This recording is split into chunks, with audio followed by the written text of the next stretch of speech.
Organisation of Islamic cooperation, simple గా shortcut లో చెప్పాలంటే ఓఐసి మతం కోణంలో ఏర్పడిన కూటమి ఇది. ఈ కూటమి లక్ష్యం కూడా మతం మాటున నిజాలను దాచిపెట్టడం, మతం పేరుతో దుష్ట దేశాలకు మద్దతుగా నిలవడమే. ముఖ్యంగా ఉగ్రవాదాన్ని పెంచి పోషిస్తున్న పాకిస్తాన్కు వంత పాడుతూ ఇండియాను బ్లేమ్ చేయడమే ఈ కూటమి పని. కాశ్మీర్ మొదలు ప్రస్తుత సింధు జలాల వివాదం వరకు అదే చేసింది, చేస్తుంది కూడా. తాజాగా మరోసారి భారత్ను బ్లేమ్ చేసే ప్రయత్నం చేసి మోడీ సర్కార్ చేతిలో చావు దెబ్బలు తింది. ఈ మొత్తం వ్యవహారం వెనుక టర్కీ కన్నింగ్ స్ట్రాటజీ కూడా ఉంది. ఇంతకు టర్కీ కేరాఫ్గా జరిగిన ఓఐసి భేటీ సీక్రెట్స్ ఏంటి? పాకిస్తాన్కు గుడ్డిగా మద్దతిస్తూ భారత్ని ఎందుకు బ్లేమ్ చేస్తోంది? ఈ మొత్తం వ్యవహారంలో ఓఐసి వెనకుండి టర్కీ ఆడుతున్న డర్టీ గేమ్స్ ఏంటి? Watch this. ఇండియాతో మరోసారి బ్లేమ్ గేమ్ ఆడిన ఇస్లామిక్ గ్రూప్. పాక్ టర్కీకి మద్దతుగా భారత్పై విషం చిమ్మే ప్రయత్నం. ఇస్లామిక్ కూటమికి మోదీ సర్కార్ మార్క్ కౌంటర్ ఏంటి?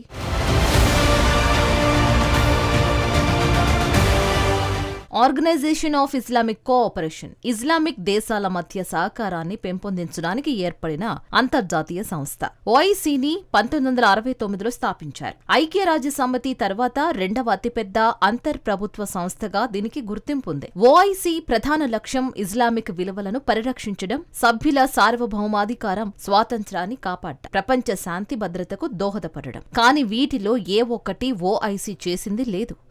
పైగా ప్రపంచంలోనే అతిపెద్ద ప్రజాస్వామ్య దేశమైన భారత్పై విషం చిమ్మడమే విధిగా పనిపెట్టుకుంది.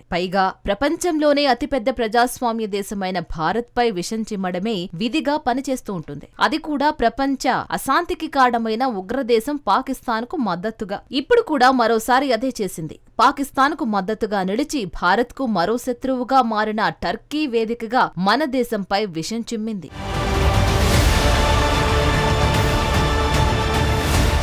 పశ్చిమాసియా ఉద్రిక్తతల నేపథ్యంలో టర్కీలో జరిగిన ఓఐసి విదేశాంగ మంత్రుల 2 రోజుల సదస్సులో అనేక అంశాలపై భారత వ్యతిరేక వ్యాఖ్యలు వెలువడ్డాయి. భారత ముస్లింలు సామాజిక వివక్షకు గురవుతున్నారని కూడా ఈ సమావేశంలో విమర్శ వినవచ్చింది. భారత్ పాక్ సింధు జలాల ఒప్పందంతో పాటు ద్వైపాక్షిక ఒప్పందాలన్నిటికీ కట్టుబడాలని, వివాదాస్పద అంశాలన్నిటినీ విస్తృత చర్చల ద్వారా శాంతియుతంగా పరిష్కరించుకోవాలని ఓఐసి పేర్కొంది. ఈ ప్రకటనే ఇండియా ఆగ్రహానికి కారణమైంది. ఓఐసి విదేశాంగ మంత్రుల సదస్సులో భారత్కు వ్యతిరేకంగా చేసిన అనవసర, వాస్తవ విరుద్ధమైన ప్రస్తావనల్ని మేం నిర్ద్వంద్వంగా తిరస్కరిస్తున్నామని విదేశాంగ శాఖ తేల్చి చెప్పింది. ఇదే సమయంలో ఓఐసి డబుల్ స్టాండ్ ను ప్రశ్నించింది. పాకిస్తాన్ ప్రేరేపిత ఉగ్రవాదాన్ని గుర్తించడంలో, ముఖ్యంగా పహల్గాం ఉగ్రదాడిని ఎండగట్టడంలో ఓఐసి విఫలమైందని, సంకుచిత రాజకీయాలకు వేదిక అయిందని భారత్ ఎద్దేవా చేసింది. జమ్మూ కాశ్మీర్తో సహా భారత్కు సంబంధించిన అంతర్గత వ్యవహారాలపై వ్యాఖ్యానించే హక్కు ఓఐసికి లేదని స్పష్టం చేసింది.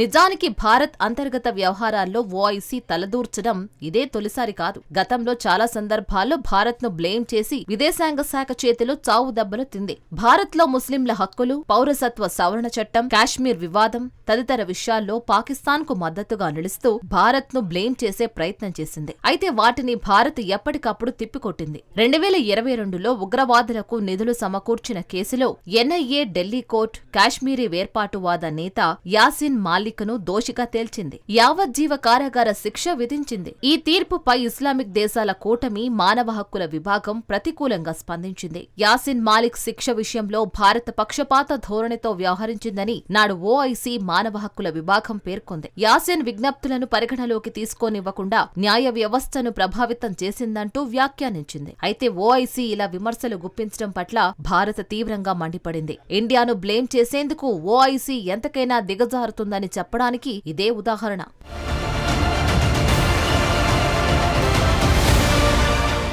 వాస్తవానికి ఓఐసీ కూటమిలోని అన్ని దేశాలు భారత వ్యతిరేక దేశాలు కావు. వాటిలో చాలా దేశాలు భారత్తో బలమైన బంధాన్ని కొనసాగిస్తున్నాయి. కాశ్మీర్ వంటి వివాదాల్లో అవి తలదూర్చే ప్రయత్నం కూడా చేయలేదు. కానీ పాక్కు గుడ్డిగా మద్దతిచ్చే దేశాలతోనే అసలు సమస్య. అలాంటి వాటిలో టర్కీ మొదటిది. ప్రస్తుతం భారత వ్యతిరేక వ్యాఖ్యలు వెలువడ్డానికి కూడా టర్కీనే కారణం. ఎందుకంటే ఓఐసీ విదేశాంగ మంత్రుల సమావేశానికి ఆతిథ్యమిచ్చింది ఆ దేశమే. పైగా భారత పాక్ మధ్య ఘర్షణల్లో ఎర్డోగన్ సర్కార్ నేరుగా జోక్యం చేసుకుంటోంది. అంతెందుకు, భారత్తో యుద్ధంలో 100 డ్రోన్లను ఇచ్చింది కూడా అక్కడితో ఆగలేదు. మంచైనా చెడైనా తాను పాకిస్తాన్ వెంటే నడుస్తానని ఎర్డోగన్ తేల్చి చెప్పాడు. ఇప్పుడు ఐఓసీ విదేశాంగ మంత్రుల సమావేశంలో భారత్కు వ్యతిరేక ప్రకటనలు ఇచ్చేలా ప్రోత్సహించాడు. భారత్లో ముస్లింలు సామాజిక వివక్షకు గురవుతున్నారని, సింధు జలాల ఒప్పందం సహా పాకిస్తాన్తో వివాదాలను చర్చల ద్వారా పరిష్కరించుకోవాలంటూ భారత్కే నీతులు చెప్పే ప్రయత్నం చేశాడు. భారత్పై ఎర్డోగన్ ఈ రేంజ్లో రెచ్చిపోవడానికి బలమైన కారణం ఉంది.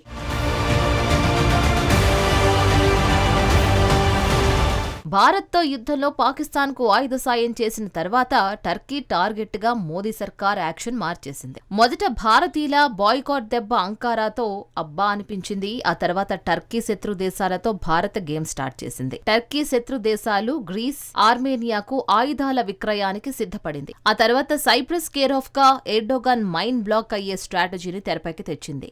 సైప్రస్ విషయంలో స్వయంగా ప్రధాని మోదీనే రంగంలోకి దిగారు. టర్కీ, సైప్రస్ రెండిటి మధ్య వైరం ఉంది. 1974లో సైప్రస్ మీద దాడి చేసిన టర్కీ ఆ దేశంలో 3వ వంతు భూభాగాన్ని ఆక్రమించుకుంది. అదిగో అప్పటి నుంచి టర్కీ అంటే సైప్రస్ కు ఏమాత్రం గిట్టదు. అలాంటి సైప్రస్ కు ప్రధాని మోదీ వెళ్లడం, అది కూడా ఆపరేషన్ సింధూర్ తర్వాత చేపట్టిన తొలి విదేశీ పర్యటన ఇదే కావడం ఎర్డోగన్ కు ప్రశాంతత కరువయ్యేలా చేసింది. వివరంగా చెప్పాలంటే, నా శత్రువుతో నువ్వు చెలిమి చేస్తే నీ శత్రువుతో నేను దోస్తీ చేస్తాను అని టర్కీకి బలంగా సంకేతాలు ఇచ్చారు. టర్కీ గనుక తన జోలికి వస్తే భారత్ తనకు అండగా ఉంటుందనే భరోసా సైప్రస్ కు ఇచ్చారు.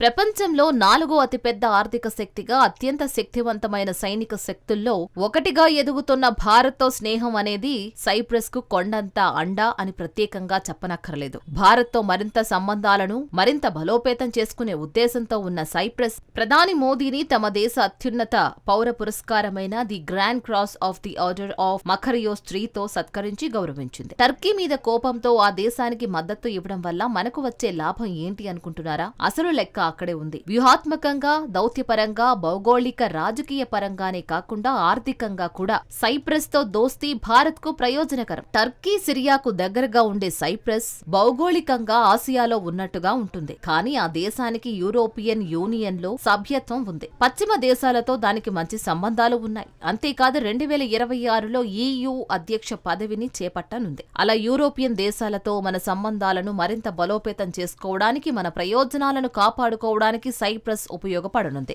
EUతో స్వేచ్ఛా వాణిజ్య ఒప్పందం కుదుర్చుకోవడానికి కూడా ఈ ద్వీపం దేశం మనకు కలిసొస్తుంది. అన్నింటికీ మించి పాకిస్తాన్ సరిహద్దు ఉగ్రవాదం, కాశ్మీర్ అంశంతో పాటు ఐక్యరాజ్య సమితిలోని భద్రతా మండలిలో భారత్ కు శాశ్వత సభ్యత్వం కల్పించాలి అనే డిమాండ్ విషయంలో సైప్రస్ భారత్ కు మద్దతునిస్తుంది. ఇటీవల పహల్గామ్ ఉగ్రదాడిని సైతం సైప్రస్ ఖండించింది. పాకిస్తాన్ ఉగ్రవాదాన్ని EUలో లేవనెత్తుతామని ప్రకటించింది. ఈ పరిణామాలే ఎర్డోగన్ కు ప్రశాంతత కరువయ్యేలా చేశాయి. అందుకే ఓఐసీని అడ్డుపెట్టుకుని ఇండియాపై విషం చిమ్మే ప్రయత్నం చేశాడు. కానీ ఈ విషయంలో ఎర్డోగన్ ఎప్పటికీ విజయం సాధించలేడు.